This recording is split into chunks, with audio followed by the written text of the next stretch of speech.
Hey everyone, so to celebrate the release of Ghostbusters on DVD and Blu-ray, I'm turning my Super Fox model Krystal Roxx into Jillian Holtzmann, played by the hilarious Kate McKinnon. It's a proton glove. It's going to maximize flexibility during hand-to-spectre combat. Just give it a punch, it's motion activated.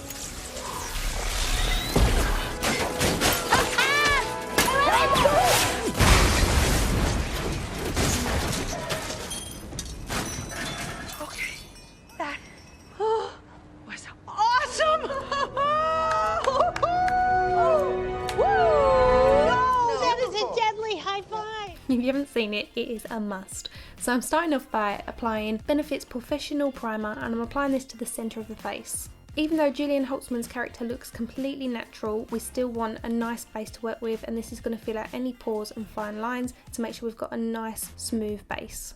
For foundation, I'm using MAC Studio Fix Fluid. This is a medium to full coverage foundation, but you can shear it down, and I'm using a dual fibre brush to apply this so that you get less product on the skin. And then I'm going over that with a damp beauty blender to really work that in. When you really press that beauty blender onto the foundation, you can no longer see the product sitting on top of the skin. Instead, you see skin that appears that much more flawless, and it really evens out your skin tone. If you suffer with quite dry skin, then MAC Face and Body would be a great one for that really natural appearance. And if, like me, you're quite oily, then the Studio Fix is a really good one, especially if you shear it down the way I'm doing. As with any foundation, don't forget to take it down your neck, especially if it's not the exact same shade as you. And for those of you that are interested, for Krystal I'm using NW20. To help make the skin look less flat, I'm going to use a concealer. This one is Too Faced Born This Way, and this is in the shade Light. As we want to keep this quite natural looking, I'm only applying it underneath the eyes, and I'm working that in with the beauty blender. I like that the formula of this concealer is quite light, so it blends into your foundation really well. I'm taking this eyebrow pencil by Dalla Palma, and I'm just going to even out Krystal's eyebrows. Jillian Holtzmann's brows are a little bit lighter than Krystal's. If you're naturally fair, then just fill your brows in with a blonde pencil. I'm not darkening Krystal's brows, I'm simply filling in the little sparse areas just so they look a bit more defined, but again keeping them really natural. If you're new to filling in your brows, it can take some getting used to. They can feel a bit full on when you first do them, but once you get the rest of your eye makeup and face makeup done, they'll look more natural again. And then you want to set the brows in place with a clear brow gel. I'm now taking this YSL Shocking Black eyeliner, and I'm applying a very thin line close to the lashes on the outer half of the top eyelid. This isn't so much about the eyeliner, it's more to darken the root of the lashes, and then if we add a small wing to it, this is going to give a little bit of lift to the eyes. Both Kate McKinnon and Krystal have slightly hooded eyes on the outer corner, so I'm mapping out the winged liner with the eyes open so I can see where it needs to be, and I'm doing this with a matte eyeshadow first, and then I'll trace over that with the eyeliner pen. I'm smudging the tiniest amount of that black eyeshadow underneath the lower lashes on the outer corner. On a lash comb, I'm applying some YSL volumizing mascara. Again, Jillian Holtzmann's character is very natural, so I'm only going to apply a couple of coats of this to the top and bottom just to make sure that the lashes are visible. Next I'm taking this creamy eye pencil by ZOEVA, and I'm applying this to the waterline. I'm using this to diminish any pinky tones, and it just makes the eyes look a little bit wider and more awake. If ever you've got a really early start and you want to look nice and bright eyed, then definitely give this tip a go.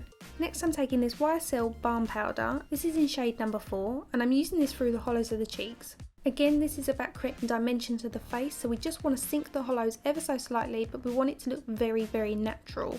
Jillian Holtzmann has a slightly flushed cheek, so I'm adding a very nice pinky blush by Christian Dior to the tops of the cheeks. Now that I've completed the skin, I'm going to set the centre of the face using translucent powder. This one is the Vichy Derma Blend. This is one of my favourites. It's got no colour and it holds the makeup so well. Jillian has a sheer dusky pink colour to her lips, so I'm using this balm by L'Oreal, and this is in the shade 103 called As If. These balms are great if you want to add some hydration to your lips with a wash of colour. They also come in more bold shades too. To create that classic Jillian Holtzmann hairdo, I've sectioned off the top half of Krystal's hair, and I'm pulling the rest of her hair back in a ponytail. You can do a French twist at the back, it's completely up to you. We're going to keep it in a ponytail for now, and then once we've applied the goggles, I'm going to wrap Krystal's ponytail into a bun. And you want to make sure that the ponytail sits on the crown. Taking some hairspray, I'm going to make sure that we comb back all those little flyaways so we get more of a slick style. Moving on to the top section of the hair, I'll be separating this into 3 individual sections, but I'm going to take the first section down, curl it, and then move on. So I'm using a conical wand to do this, and I'm wrapping the hair over the wand so we get some lift at the root. Once it's heated, I take it off the wand Keep it in its rolled up shape and pin it, and we're going to leave that to completely cool. By doing this, the curl's going to hold its shape for a lot longer, and again, by allowing it to cool in this shape, we're creating a bit more volume at the root. So I'm repeating the same process with the next section of hair, and then again with the last section, doing the same thing, rolling the hair over the barrel to create that volume. Once that's done, I like to spritz it with hairspray and leave it to completely cool before removing the pins. Starting with the top section this time, I'm going to lift it up, spritz the root with some hairspray and then back comb it. The best way to back comb for added volume is to insert your comb into the hair about 3 inches above the root and pull it down, remove your brush, reinsert it in the same spot and pull it down again. Then using the comb, we're going to smooth out the front section of the hair, also over the top, so we get a nice smooth quiff. And then it's about placing the curls. You don't want to brush your curls out, we want to keep them quite defined, but we just want to lift them up and pin them to the head. Admittedly, Jillian Holtzmann's hair was a little bit more on the scruffy side, but this was because she was that mad scientist.